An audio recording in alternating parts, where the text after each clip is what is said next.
Om Swastiastu, selamat pagi, siang, sore, atau malam, dokter. Izinkan kami untuk memperkenalkan diri. Kami dari SGDA 4 dan di sini kami akan mempresentasikan hasil dari student project kami dengan judul Mechanism of Reactive Oxygen Species or ROS Formation and Oxidative Metabolism. Selamat menyaksikan. Halo, perkenalkan nama saya Haidar Muhammad Haki. Dengan 3 digit NIM di belakang yaitu 101, saya akan menjelaskan tentang latar belakang. Bioenergi sebagai salah satu cabang ilmu biokimia memberikan pemahaman tentang proses sel memperoleh, menyimpan, dan memanfaatkan energi untuk menjalankan berbagai fungsi vital. Proses mendapatkan energi diwujudkan melalui serangkaian reaksi kimia terkoordinasi yang membentuk makromolekul kompleks, disebut metabolisme. Metabolisme sendiri dibagi menjadi dua, yaitu katabolisme yang mengurai molekul nutrien untuk menghasilkan energi, dan juga anabolisme, yaitu membentuk makromolekul kompleks dengan mengkonsumsi energi. Di antara berbagai jalur katabolisme, metabolisme yang bergantung pada oksigen merupakan yang paling efisien dalam memanen energi yang tersimpan dalam ikatan kimia. Metabolisme oksidatif menjadi tulang punggung produksi energi pada organisme aerobik. Proses ini berpusat pada mitokondria di mana substrat energi seperti glukosa, asam lemak, dan asam amino dioksidasi secara lengkap. Puncak dari metabolisme oksidatif adalah proses fosforilisasi oksidatif yang mengintegrasikan dua proses utama, yaitu RTE, rantai transport elektron, dan sintesis ATP. Dalam RTE, elektron yang berasal dari oksidasi substrat ditransfer melalui serangkaian kompleks protein redoks. Oksigen molekul O2 berfungsi sebagai aseptor elektron terminal, suatu peran krusial yang memungkinkan efisiensi termodinamika yang tinggi dari keseluruhan proses. Reduksi lengkap satu molekul oksigen menghasilkan pembentukan dua molekul air H2O sebagai produk akhir yang stabil. Efisiensi inilah yang memungkinkan evolusi dan keberlangsungan organisme multiselular yang kompleks. Penjelasan selanjutnya akan dilanjutkan oleh teman saya. Terima kasih. Baik dokter, perkenalkan saya Valencia Natayuda dengan NIM 25025111091. Di sini saya akan melanjutkan latar belakang. Proses fosforilasi oksidatif ini penting sekali untuk produksi ATP, tetapi juga dapat menghasilkan radikal bebas. Sebagian kecil oksigen yang digunakan mitokondria mengalami reduksi parsial akibat kebocoran elektron dari rantai transport elektron, terutama di kompleks 1 dan juga kompleks 3.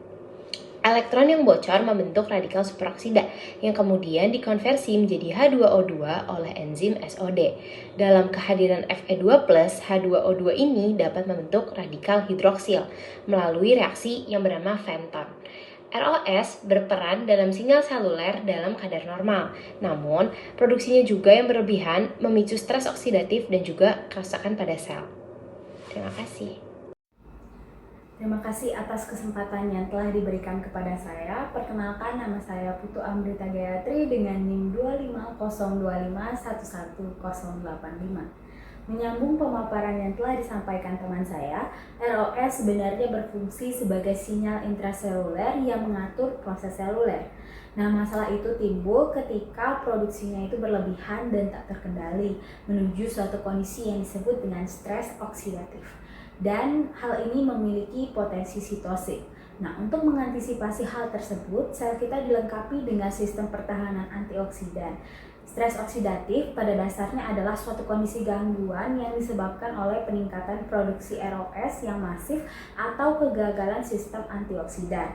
Nah, akumulasi ROS yang tak terbendung akan menyerang dan merusak makromolekul vital, merusak integritas membran lipid melalui peroksidasi, menonaktifkan fungsi protein, dan yang paling berbahaya menyebabkan kerusakan pada DNA yang dapat berujung pada mutasi. Nah, implikasi dari kerusakan ini sangat luas bagi kesehatan. Oleh karena itu, memahami hubungan mendalam antara metabolisme energi, produksi ROS, dan stres oksidatif menjadi kunci untuk mengembangkan strategi pencegahan dan pengobatan berbagai penyakit di masa depan. Mungkin sekian yang bisa saya sampaikan. Terima kasih. Baik dokter, perkenalkan saya Samuel Alexander Surya dengan 3 digit NIM terakhir 083. Jadi di sini saya akan menjelaskan tentang rumusan masalah, kemudian tujuan, serta manfaat dari student project ini. Untuk rumusan masalah yang pertama adalah bagaimana mekanisme pembentukan ROS dalam metabolisme oksidatif. Kemudian, apa saja faktor pendukung yang dapat meningkatkan pembentukan ROS dalam tubuh? Kemudian, apa saja dampak produksi ROS dalam jumlah yang tinggi pada tubuh? Kemudian, bagaimana mekanisme pertahanan diri tubuh terhadap ROS secara alami? Dan juga yang terakhir adalah bagaimana cara membatasi produksi ROS agar tidak berlebihan dan mencegah dampak negatif dari ROS.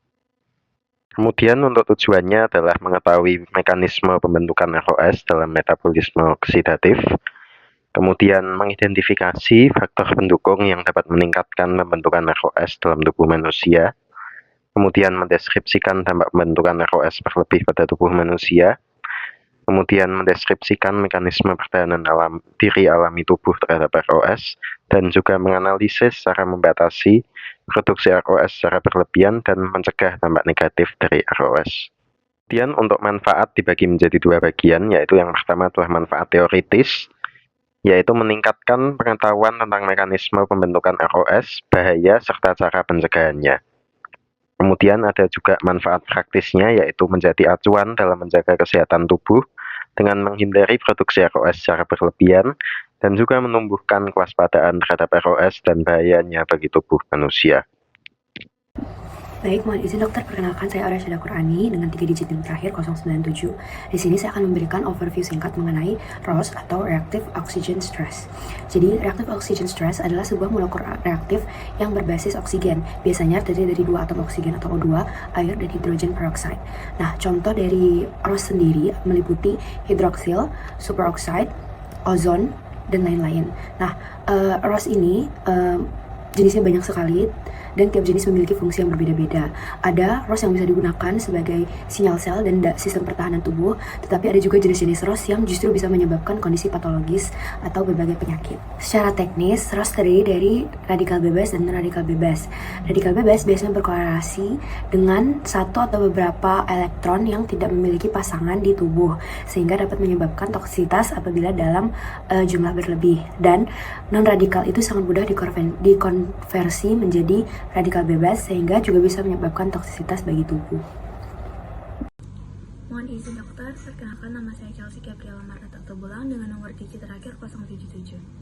Di sini saya akan menjelaskan tentang metabolisme oksidatif. Jadi, metabolisme oksidatif adalah proses sel memecah molekul nutrisi termasuk karbohidrat dan lemak menggunakan oksigen untuk menghasilkan energi dalam bentuk ATP. Proses ini melibatkan glikolisis, dekarboksilasi oksidatif, siklus Krebs, dan fosforilasi oksidatif di mitokondria. Hal ini adalah cara paling efisien tubuh mendapatkan energi untuk aktivitas seluler. Sekian, terima kasih. Baik, dokter izinkan saya memperkenalkan diri. Perkenalkan saya Nyoman Clara Sudana Harisawati dengan NIM 25025-11095. Di sini saya akan menjelaskan secara singkat dari mekanisme pembentukan ROS dalam rantai transfer elektron atau yang biasa kita kenal dengan ETC. Nah, mekanisme pembentukan ROS dalam rantai transfer elektron itu terjadi akibat kebocoran elektron pada kompleks 1 dan 3. Nah, yang bereaksi dengan oksigen untuk membentuk radikal superoksida. Nah, walau ROS sendiri merupakan hasil sampingan normal respirasi mitokondria, tetapi akumulasi berlebih akibat gangguan pada kompleks 4 atau ketidakseimbangan redoks dapat menyebabkan kerusakan seluler. Nah, selain terjadinya ROS di kompleks 1 dan 3, pembentukan ROS juga dapat terjadi di kompleks 2. Namun kemungkinannya sangat kecil. Namun itu tidak menutup kemungkinan juga terjadinya pembentukan ROS. Nah, bila ada kondisi tertentu seperti akumulasi suksinat, hal ini tuh dapat menyebabkan peningkatan transfer elektron dan memicu terjadinya pembentukan ROS itu sendiri. Nah, mungkin itu saja dari saya. Sekian dari saya, terima kasih. Baik, izin dokter, perkenalkan nama saya Audra Patricia Putri dengan NIM 25025111089. Di sini saya akan menjelaskan terkait faktor yang memicu peningkatan pembentukan ROS atau Reactive Oxygen Species. Nah, faktor sendiri terbagi menjadi dua, yaitu ada faktor endogen maupun faktor eksogen. Nah, secara endogen sendiri, ROS ini terbentuk secara alami selama respirasi mitokondria dan terjadi ketika sebagian elektron itu mengalami kebocoran dan akhirnya itu akan menghasilkan radikal superoksida. Dan serta selain melalui respirasi mitokondria, ROS ini ternyata dapat terbentuk oleh reaksi enzimatik, contohnya seperti enzim santin oksidase atau XO, lalu juga NADPH oksidase atau NOx yang menghasilkan ROS sebagai hasil sampingan metabolisme dan juga respon imun. Selain itu, peroksisom juga ternyata terlibat. Peroksisom yang memecah asam lemak ini dan prosesnya yaitu peroksidasi lipid itu juga turut meningkatkan terjadinya ROS. Nah, selain dari faktor endogen, faktor eksogen yang berasal dari lingkungan itu juga turut meningkatkan produksi ROS. Nah, contohnya itu seperti paparan sinar ultraviolet atau UV, lalu ada polusi udara, lalu ada asap rokok, obat-obatan tertentu, serta zat kimia seperti pestisida atau logam berat yang memicu terjadinya reaksi oksidatif. Nah, ketidakseimbangan ini antara produksi ROS dan juga kemampuan antioksidan tubuh dalam menetralkan ini akan menyebabkan yang namanya itu stres oksidatif. Dan berbahayanya adalah ketika sudah berpotensi merusak lipid, protein maupun DNA serta memicu berbagai penyakit degeneratif lainnya. Baik, sekian dari saya dokter, terima kasih banyak. Izin dokter, perkenalkan nama saya Dina Kela Septania dengan NIM 25025111093. Pada kesempatan kali ini saya akan menjelaskan mengenai dampak produksi ROS dengan jumlah yang tinggi di dalam tubuh. Secara fisiologis, tubuh memang membutuhkan ROS, namun dengan kadar yang rendah. Kadar ROS yang rendah ini berfungsi untuk mengaktifkan dan juga memodulasi jalur transduksi sinyal, memodulasi aktivitas faktor transkripsi yang sensitif redoks, serta meregulasi mekanisme pertahanan tubuh. Namun, ketika produksi ROS ini berlebihan dan tidak diimbangi dengan sistem antioksidan yang memadai, menyebabkan terjadinya keadaan prooksidatif yang mengarah pada kondisi stres oksidatif yang berperan pada patogenesis berbagai penyakit. Nah, kondisi ini berdampak merugikan terhadap ekspresi gen, meningkatkan juga aktivitas faktor pertumbuhan dan elemen respons terhadap stres, serta memicu jalur apoptosis. Gangguan pada pensinyalan redoks juga mengaktifkan jalur proinflamasi dan profibrotik yang mempengaruhi pensinyalan metabolik insulin. Nah, hal ini juga menyebabkan disfungsi endotel serta mendorong peradangan dan juga fibrosis pada sistem kardiovaskular dan ginjal. Hal ini tentunya berkontribusi terhadap kerusakan organ target. Selain itu, ROS juga berperan penting dalam patogenesis penyakit Alzheimer. Sekian dari saya, terima kasih.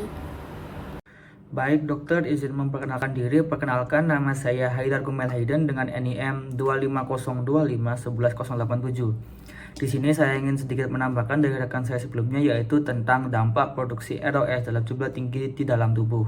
Nah, ROS ini dapat menyebabkan kemunculan dari penyakit neurodegeneratif seperti Parkinson. ROS ini dapat menyebabkan mutasi atau kerusakan pada DNA mitokondria yang dapat menyebabkan gangguan dalam produksi energi di dalam sel, dan juga dapat menyebabkan hilangnya kontrol otot secara progresif.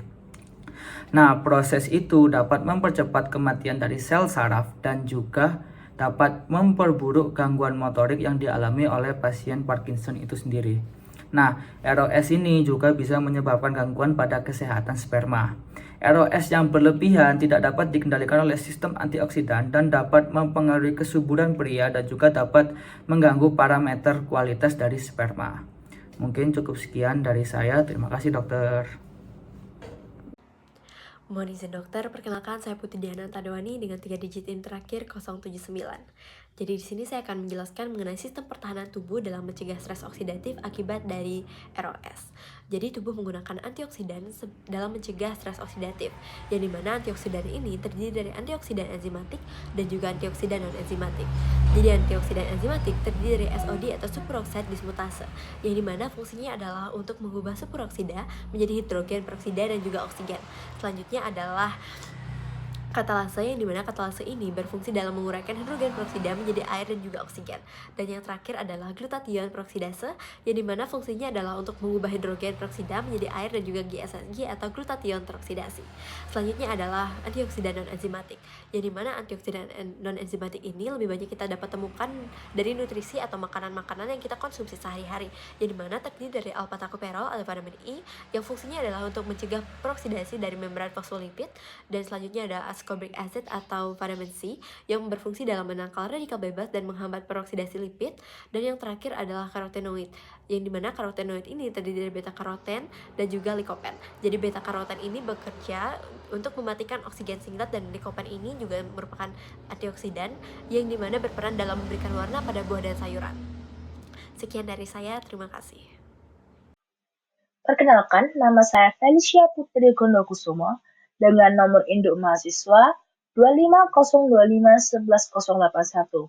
Dan di sini saya akan menjelaskan tentang kesimpulan apa yang kami dapat mengenai kajian kami tentang ROS, di mana ROS atau Reactive Oxygen Species merupakan keluarga besar dari oksidan yang berasal dari oksigen molekuler yang bersifat sangat reaktif. Dan dalam proses pembentukannya, ROS terbentuk dari rantai transfer elektron atau Electron Transfer Cycle atau ETC yang terdiri dari 4 kompleks, yaitu kompleks 1 hingga kompleks 4, yang kemudian digunakan untuk membangun gradien proton yang akan digunakan pada kompleks 5 atau ATP sintase yang berperan dalam sintesis ATP. Peningkatan pembentukan ROS dalam tubuh disebabkan oleh 2 faktor, yaitu faktor endogen dan faktor eksogen. Faktor endogen yang dapat memicu pembentukan ROS dalam tubuh antara lain adanya kebocoran pada metabolisme oksigen di mitokondria, di mana pada proses fosforilasi oksidatif, proses transfer elektron ke oksigen terjadi kebocoran dan memicu pembentukan radikal superoksida. Dan adanya peningkatan pada aktivitas enzim yang dapat memicu peningkatan produksi ROS dalam tubuh. Faktor eksogen yang dapat memicu pembentukan ROS antara lain radiasi UV, polusi, asap, obat-obatan enobiotik, atau radiasi Pentium. Kelebihan kadar ROS dalam tubuh yang tidak diimbangi dengan sistem antioksidan yang memadai dapat menyebabkan terjadinya keadaan pro-oksidatif yang mengarah pada kondisi stres oksidatif dan berperan memicu berbagai patogenesis berbagai penyakit yang diakibatkan karena adanya gangguan degeneratif dan metabolik sebagai akibat dari menumpuknya ROS dalam tubuh. Untuk mencegah terjadinya penumpukan ROS dalam tubuh memiliki sistem pertahanan antioksidan enzimatik dan non-enzimatik yang efektif dalam mencegah efek merusak dari radikal bebas. Sistem pertahanan antioksidan enzimatik dalam prosesnya dibantu oleh 3 enzim, yaitu SOD atau superoxide dismutase, CAT atau katalase, glutathione peroksidase atau GPX, dan sistem pertahanan antioksidan non-enzimatik lebih banyak didapatkan dari makanan yang kita konsumsi dan merupakan low molecular weight yang hanya memberikan perlindungan terbatas pada radikal bebas. Antioksidan non-enzimatik terdiri dari vitamin E atau alpha-tocopherol, vitamin C atau ascorbic acid, dan karotenoid. Sekian dari saya, terima kasih. Om Swastiastu. Sebelumnya izinkan saya untuk memperkenalkan diri terlebih dahulu. Nama saya Niputura Pratnyana Bepati dengan NIM 25025111099 dari SGD 4. Dan di sini saya akan menjelaskan terkait dengan bagian saran. Jadi dengan adanya student project kami berharap bahwasanya student project kami ini dapat mengedukasi pembaca, khususnya masyarakat luas terkait dengan pemahaman mereka terhadap ROS itu sendiri, sehingga nantinya masyarakat luas dapat mencegah faktor-faktor apa saja yang dapat memicu adanya ROS itu.